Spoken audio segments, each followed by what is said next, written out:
idea. And when we look closer, most of the democracy indicators measure, in fact, respect for human rights. So human rights are challenged, are under pressure, and I think this 75th anniversary of the Universal Declaration of Human Rights is a good opportunity to remember the relevance and boost the implementation of human rights. In the Swiss Constitution, human rights are very important and the cornerstone both for our national and for our international policy. Priorities are defined: freedom of expression, abolition of the death penalty, elimination of torture, gender equality, and the protection of minorities. Human rights are, in fact, the condition for sustainable peace and security. So at this year's WEF, with the topic Cooperation in a Fragmented World, we have to ask ourselves, do human rights still have a global value? And of course, we believe they have. It is, in fact, important to maintain the universal character of human rights. From our side, we do this both in a multilateral as well as in a bilateral way. Multilateral, of course, the UN Human Rights Council in Geneva is a very important instrument, the UN High Commissioner for Human Rights, but also the General Assembly, the ECOSOC, and the sub-bodies of the ECOSOC, but last but not least, the UN Security Council, of which we are now an elected members this year and next year, and will try to contribute as much as we can also to human rights. In Europe, we also have two important multilateral bodies, the Council of Europe and the Organization for Security and Cooperation in Europe, both under pressure from the war against Ukraine. On a bilateral level, we have human rights dialogues with countries around the world. We have our campaign, for example, on the abolition of the death penalty, which we promote all around the globe. We believe in critical, honest dialogue and try to do that both at the multilateral and the bilateral level.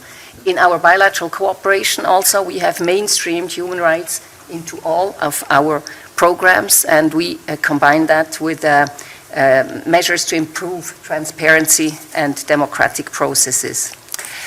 A last point, we are now going for our fourth Universal Periodic Review for human rights at the Human Rights Council next week. We believe this is a very important instrument amongst peers, a good opportunity to present also in a self-critical way the situation in each country and exchange among countries. What can we do better? So I think taking stock after 75 years is really, it's an important moment to try and give a new boost to human rights, and Switzerland is certainly part of this. Thank you very much, State Secretary, and thank you for being part of hosting us here in Davos. We have three panelists, in addition to the Secretary, who are going to brief us this morning.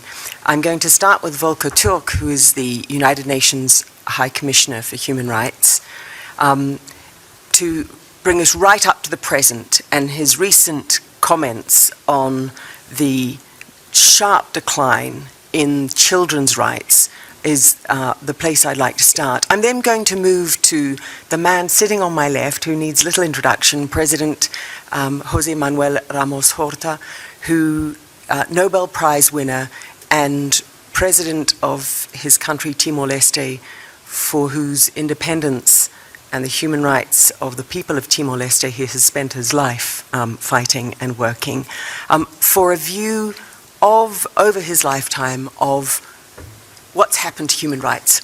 Have we seen more respect, less respect? Are we seeing decline now?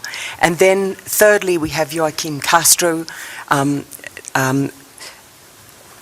serving his sixth term in the United States Congress, previously chair of the House Foreign Affairs Subcommittee on International Development, International Organizations, and so forth, a committee that's now been abolished by the new Republican majority in the House, and Congressman Castro is serving as a ranking member on the Western Hemisphere Subcommittee.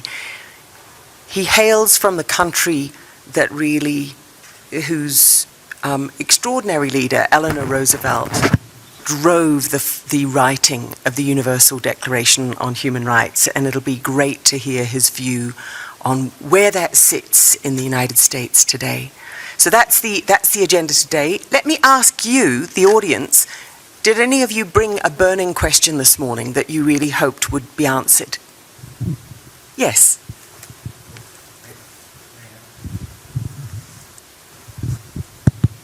Hi, I'm Kenji from Nikkei. My burning question, since this member that we have here, on China. I was kind of surprised that you said that you were asking Mr. Turk to start out with the children's rights. That's very important. But at the same time, I thought human rights situation in China, where the economic cloud has been getting bigger and bigger, and that is actually affecting the other countries' decision on whatever voting that's been done or whatever decision making that be done in terms of China's situation. So if anyone or all of you could comment on how to deal with China's human rights issue, namely like Xinjiang, Tibet, and all sorts of other, and also a lot of journalists are being detained for a long time. Yeah, great, thank you. Point made. China, I'm putting it on the agenda, and we've got one other question, and then I'd like to come to the panel. Sorry, I just wanted quick fire questions. I think we know what's in the public domain in terms of human rights. What we don't know, it's what we don't know, as in what you know about human rights and what's not in the public domain, so that we know what causes to fight for. That would be really helpful. Mandeep Rai, author of The Values Compass, BBC. Thank you. Thank you very much. What's not in the public domain?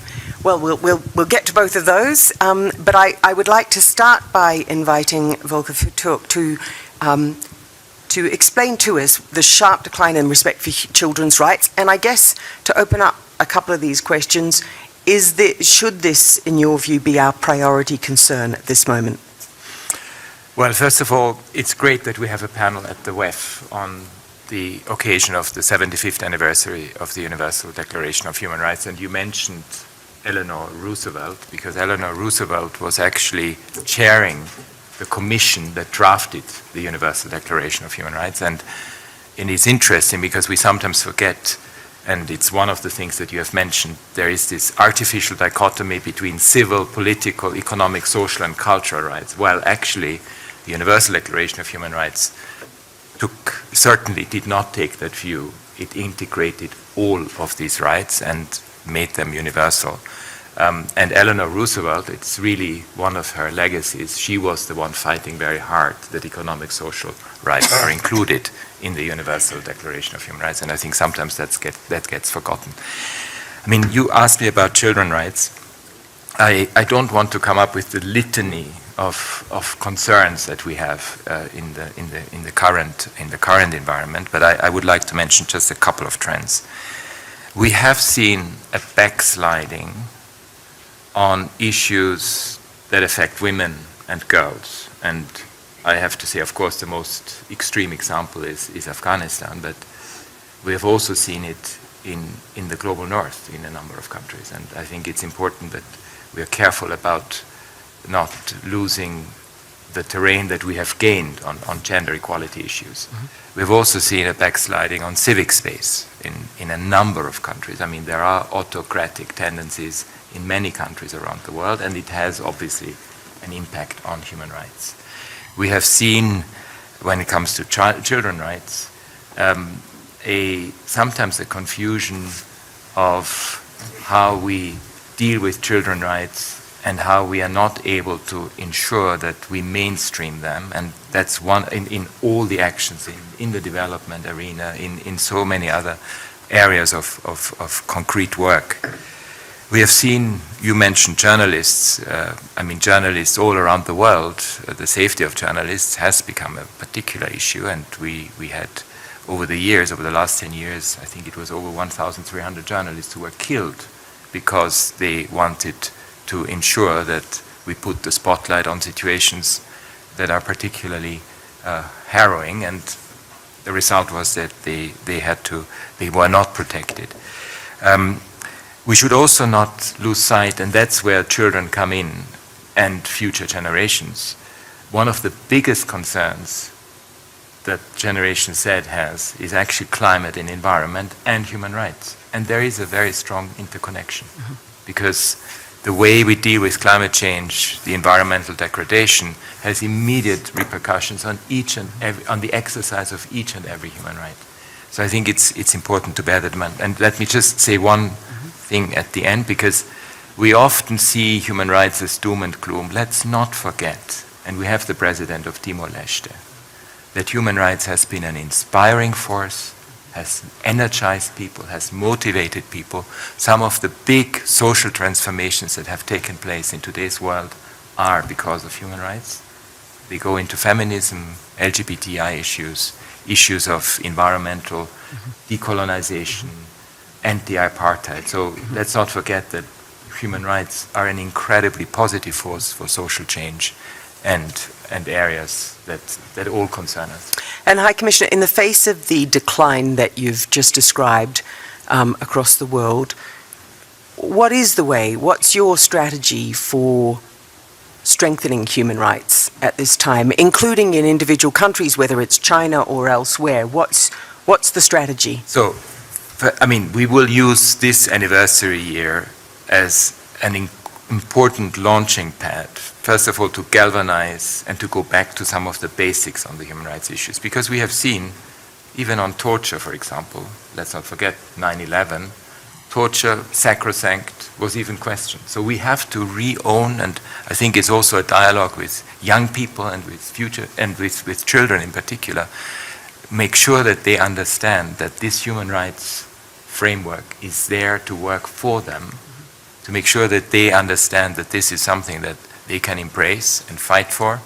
And I hope that we can actually have a really galvanizing impact on every country around the world to ensure that young people and children really understand their rights. That's one. The other thing is, of course, both its advocacy, and I think the journalists and media play an incredibly important role, because we need to put the spotlight on those forgotten crises. I mean, Haiti is one. I mean, we sometimes talk about certain situations. We don't talk enough about with other situations that, frankly, have lost the limelight. So we need to make sure that they remain of concern. And last question, how do you deal with the pointing the finger issue, right? I mean, it's more comfortable for all of us to see human rights abuses in other countries. Right. The United Nations is trying to bring all governments along. How do you deal with that? And this is what my mandate says that I was given by the General Assembly. It's very clear about it. My responsibility is to ensure that we report on human rights violations, but at the same time, and that's where the dilemma comes in, that we engage with governments at the diplomatic level, because we are not a non-governmental organization. We are an intergovernmental organization. We have a whole machinery that works for us.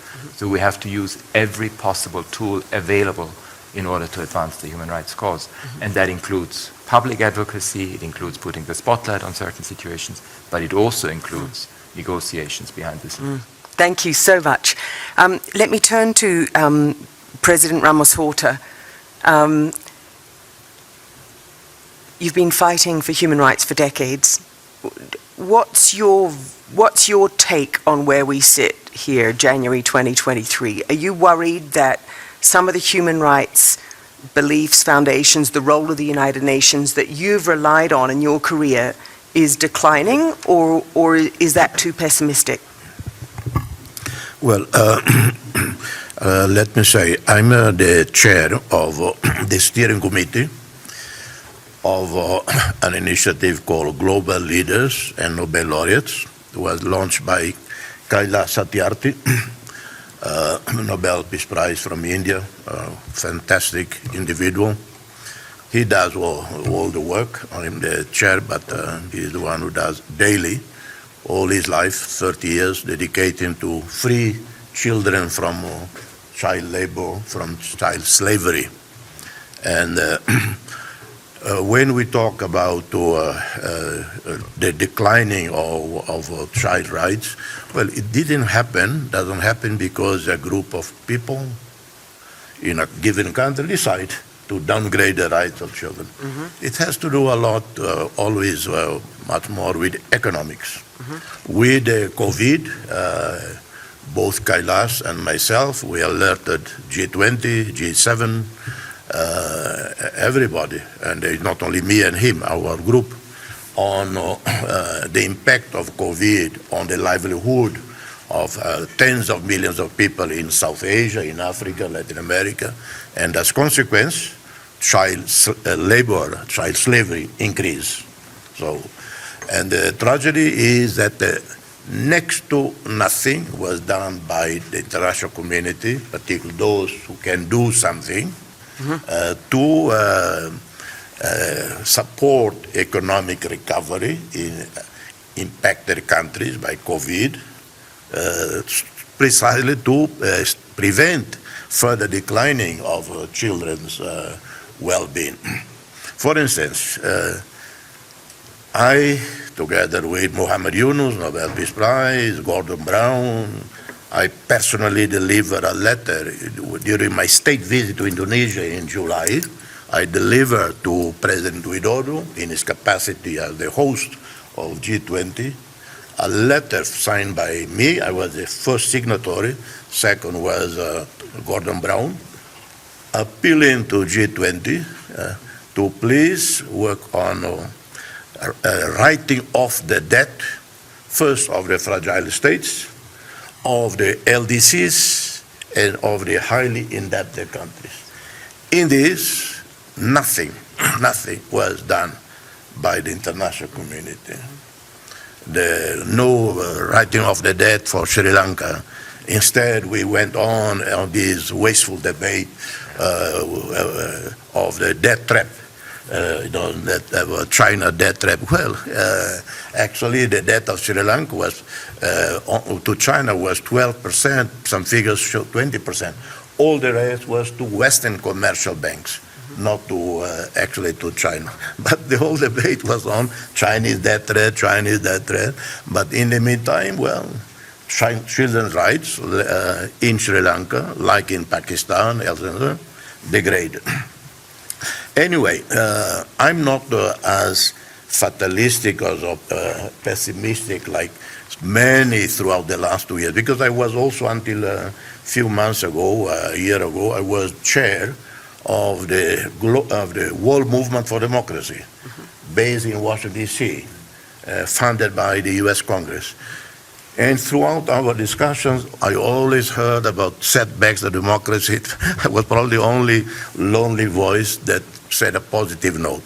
Well, there are always ups and downs in human rights, in the struggle for democracy. You see in Washington, you see in Brazil, you see in Europe. That's a dynamic process through centuries, and in the end, human rights improve, change, not because of international institutions, but because there are people on the ground fighting, dying for their freedom. Like Myanmar. Well, the people in Myanmar, they are fighting and dying without support from the international community. So eventually they will prevail. Like in Russia, Soviet Union, eventually the Soviets, the Russians prevail, against the Soviet Empire, etc., etc. So I take it this way. Just one point on the role of the UN, of the High Commissioner for Human Rights. I once, in 2003, when Serge de Mello was appointed High Commissioner, we were very good friends, because I worked, before I was lobbying the subcommittee at the subcommission on protection of minorities and against discrimination. I lobbied the group, so I was at the other end, borrowing the accreditation from some NGOs to be able to speak. And at that time, there was more, more of access by civil society to speak at the Human Rights Commission. We had up to 15 minutes. Then they began to cut down. Now I understand 3 minutes. some NGO. And so, yeah. But then Sergio was appointed High Commissioner. We had coffee one morning in Geneva, in the Vieille Ville, over many renversés, many croissants. He asked my opinion because I'm supposed to be an expert, because I was on the receiving side of islands, and then I was foreign minister at the time.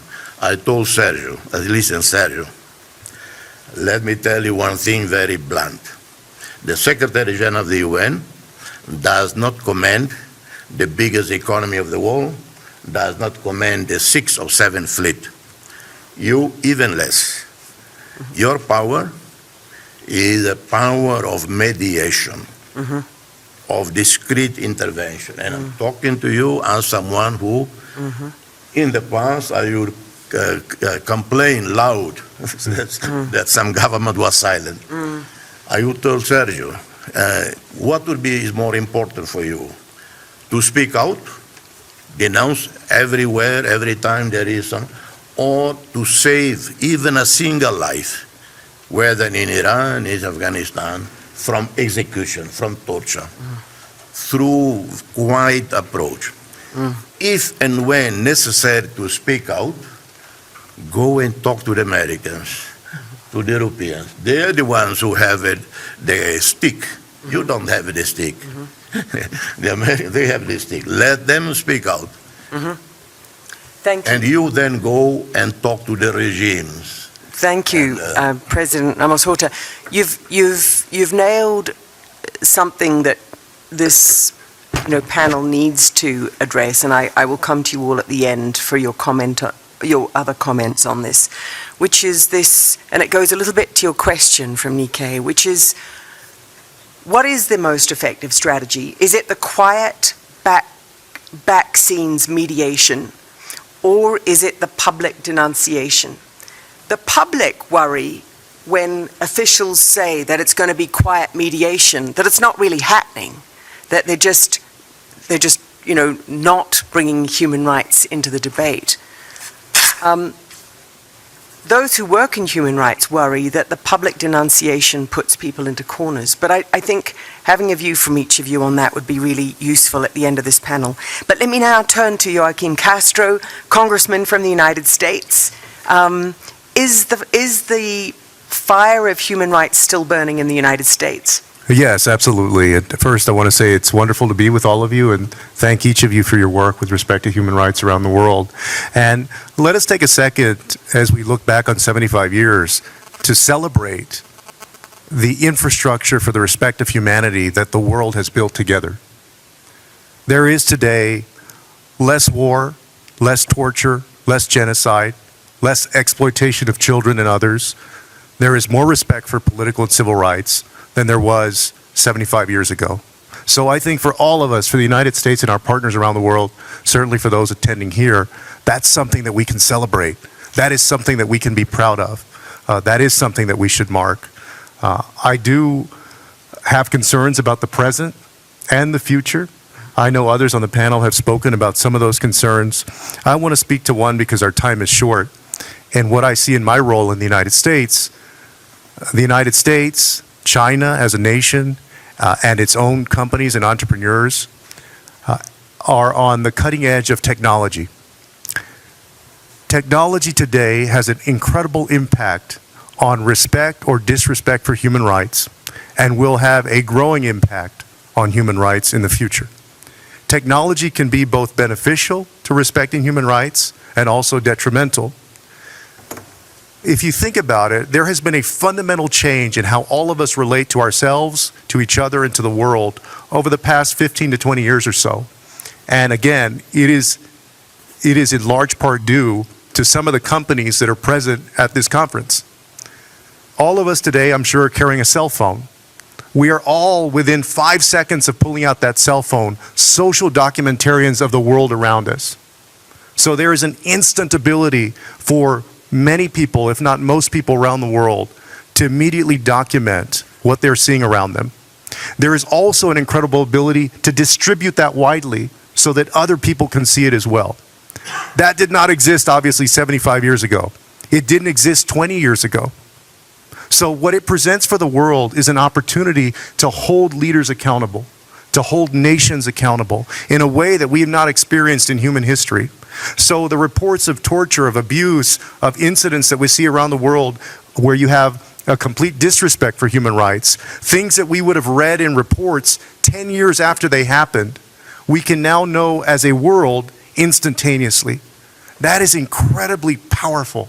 And we have to do everything we can to harness the ability of technology to hold leaders and nations and legislative bodies and institutions accountable.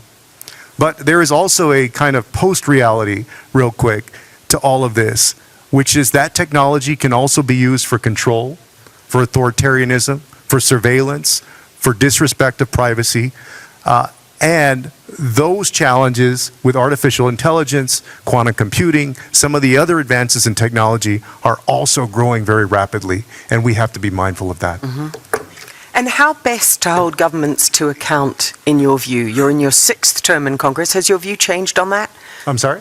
Has your view changed over your 6 terms in Congress? How best to hold other governments to account, or your own government or state governments to account?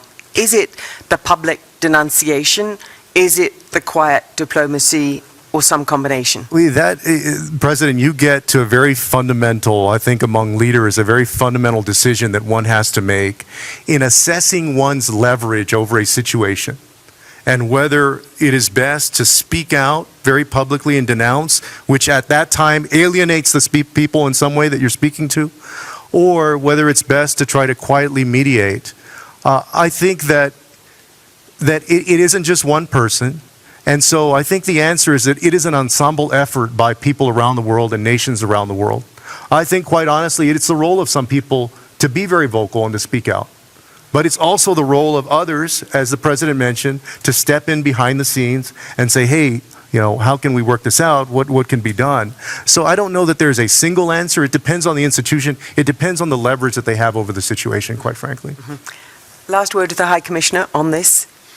Well, do you need people fighting on the ground and yelling and denouncing so that you can go and mediate? You do. But I don't believe in a binary view of the world. I think we need all tools available to us in order to advance the human rights cause. And it includes presence on the ground, it includes operational engagement, it includes concrete actions to actually make a difference in people's lives. It includes speaking out publicly. It includes quiet diplomatic negotiations behind the scenes. So I think we need all tools at our disposal. Thank you so much. With 30 seconds to go, is there a question from the audience? Yeah. It's great to see this panel today, and thank you for your comments. My question is whether you think human rights is being addressed adequately in the Davos agenda generally for the next few days. And if not, what should be on the agenda for next year to really ensure that human rights is not just one event, but there's much more mainstreamed in the discussions by banks, investors, and companies? 2 words from each of you, starting with Joachim. Sure. Listen, I think there could always be more. And quite honestly, I haven't looked at the full roster of programs and sessions, but I think it's absolutely important because of, particularly here, because of the interface of the companies that are on the cutting edge of that technology that I mentioned, and the need to respect human rights.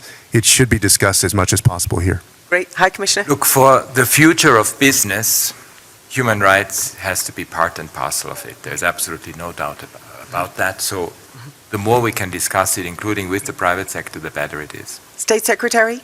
Well, I couldn't agree more on what has just been said. I think human rights is a cross-cutting issue, is very important, and has more and more also reached the private sector. So companies are also aware. There is more readiness to talk about human rights. So I think this is certainly a good place to address it.